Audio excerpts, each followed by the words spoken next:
Greetings, YouTube. I am very excited to talk about the side quest thanks to our friends at Frontline MCOC. If you haven't been there before, you can see at the top of the page, frontlinemcoc.home.blog is an incredible resource. They do such a good job of explaining content, champions, you name it. And so I am using their guide as an assist today to talk about the March 2021 side quest, which sounds kind of confusing when you first read about it, but basically as we explain this and use this wonderful guide from Dano357 as a tool, just know it kind of works like a classic video game where you want to basically climb levels until you get to the top, and each time you progress a level, the difficulty increases, but the rewards also increase with it. So we've got this wonderful picture of Odin to guide us. And yes, he has set forth a great challenge for summoners this March. Complete all 10 levels of Odin's Gauntlet and prove yourself to be God tier. I wish there was a secret level 11 so you could be beyond God tier, you know what I'm saying? Know that this is a rather complex event, so make sure to review all of the info below before you get started. This is why I'm making this video now. Event schedule, Wednesday, March 3rd, that is today, through Wednesday, April 7th. So yes, longer than a full month. Note that this event runs for 5 weeks or 35 days instead of the usual 28 days. So we're collecting feathers, caskets, and gauntlet tiers are basically the climbable goal. All right, so uncollected and above, max rewards, quick guide, collect in-game mail, purchase caskets, play tier 6, tier 7, tier 8, tier 9, and finally tier 10 once you've purchased casket 9. Odin's Gauntlet is another entry fee type side quest. Your entry fee this month is a feather. So the first feather you get, everybody should get, in your mailbox when the event begins. The others will be earned from a daily calendar. You can claim 35 feathers in total, meaning you can run the event 35 times. Now this is like any other side quest event where once you get a feather to start a gauntlet, it's gone. So if you back out of the quest, you will not get your feather back, and you only get to do 34 quests worth of feathers, I would assume, max. This quest is called Odin's Gauntlet. It is a single path quest that costs 0 energy. I love that so much. I love 0 energy quests that don't hurt your overall energy output. I also love single path quests that are generally less fights than you would see in some other side quests for months. I say Uru, I might be butchering the heck out of it. Sorry if I am. Is used to buy the Casket of Ancient Winters, which unlock the higher difficulties of the Gauntlet. There are 10 difficulty levels or tiers of the Gauntlet. The higher the tier, the better the rewards. The tiers must be unlocked in order, and once a tier is unlocked, it is open for the rest of the event. There are 9 Caskets of Ancient Winters to purchase. They must be purchased in order and can only be purchased once, which makes sense because once you unlock the tier, you've unlocked it permanently. Why would you need to purchase it multiple times? The caskets contain rewards and unlock the next tier of the gauntlet. For example, Casket 1 unlocks Gauntlet Tier 2. Tier 1 is unlocked automatically at the start of the event. So again, everybody starts at the beginning with that free feather from their in-game inbox. Casket 1, Nexus Premium Hero Crystal. I'm sure for some summoners that actually might be pretty important. Tier 1 Basics, 3-star 6-stone crystals, Tier 1 class Catalyst Crystal, and some gold.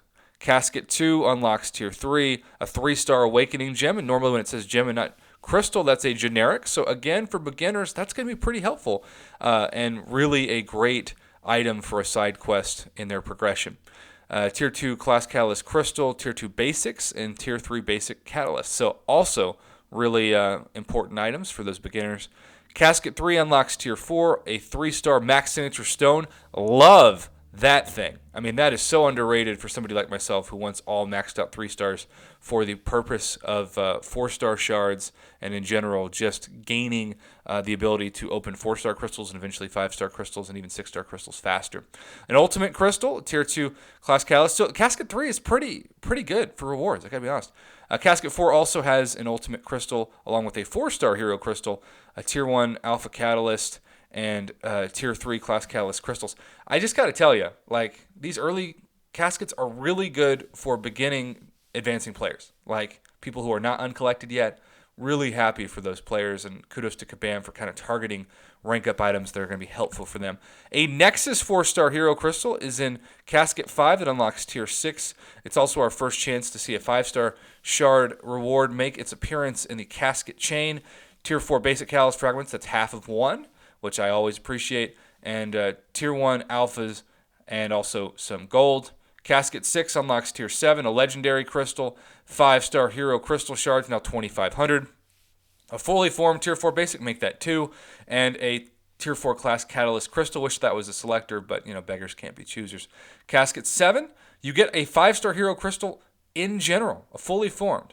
Also 1/4 of a Tier 2 alpha, 500 6-star shards, the first time we've seen 6-star shards make an appearance in the caskets, and 3 Tier 4 class catalyst crystals. Again, wish those were selectors, but whatevs. Casket 8 is arguably the most exciting casket to me. It unlocks Tier 9 with a Nexus 5-star hero crystal. Lord knows I'll probably still be hunting for the dad bod by then. A fully formed Tier 2 alpha always is appreciated as well.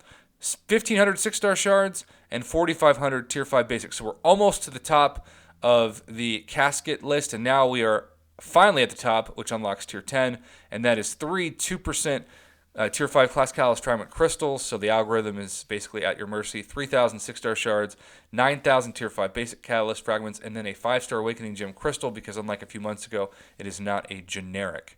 And then a healthy amount of gold, 375,000. The goal is to reach Tier 10. Once Tier 10 is unlocked and it stays unlocked, Tier 10 does not reward Uru, because there is no need for more Uru once you have unlocked this final tier. Summoners who are Conqueror or below will start at Tier 1 in the event. Summoners with the uncollected Cavalier or Thornburger titles will receive an in-game mail with 120 Uru at the start of the event. This is enough Uru to purchase caskets 1 through 5 before you begin running the gauntlet. Simply purchase the first 5 caskets, which is what you'll want to do when you start the event, and you'll start at Tier 6. Starting on Tier 6 is very important if you want to maximize your rewards. So I think out of all of the takeaways from this wonderful guide, that is the most important. Just automatically spin the Uru and start at Tier 6. Don't waste any feathers. Make sure to do this before running any gauntlets, otherwise you'll be burning valuable feathers on the lower tiers. Exactly. Remember that it is purchasing the caskets, not beating the previous tier, that unlocks the next tier. Furthermore, beating a tier doesn't reward enough Uru in one completion to afford the casket for the next tier. You'll have to run each tier multiple times to earn enough Uru to afford the next casket. You're probably wondering how many runs you'll need to do each tier to maximize your feathers. There are 2 options for one for uncollected and above, the other for Conqueror and below. Uncollected and above runs, 5 for Tier 6, 6 for Tier 7, 7 for Tier 8, 10 for Tier 9, 7 for Tier 10. Total 35. Hey, that sounds familiar, right? And the Conqueror and below runs also gives you a total of 35, but unfortunately it looks like they cannot make it to Tier 10. Solo objective rewards. If you successfully complete Tier 10 of Odin's Bifrost Gauntlet, you will receive the God Tier title. You also have Vanquishing Blow, 24-hour solo events to accompany side quest. I kind of was annoyed by some of these last time, so we'll see how they are. Final thoughts, this is an event with a lot of moving parts, so be careful and make sure you double-check your selections if you don't miss out on rewards. Events like this are often a bit confusing at the start and sometimes buggy. That is so true. So I recommend you don't jump in during the first few hours the event is live. Sit back and make sure everything is working as intended before you start to spin your feathers. Dan0357, you are incredible, as are everybody who works on the site. Thank you so much for helping out so many summoners and allowing me to make this video to promote the side quest and hopefully get people to not screw themselves over. The most important thing for those of you watching this who are uncollected and above, immediately spin that Uru you get in the in-game inbox to start at Tier 6. There you have it, YouTube. Let's make sure this video doesn't get close to 10 minutes long. Have a great rest of your day. Thanks for watching and good luck on the new content dropping today.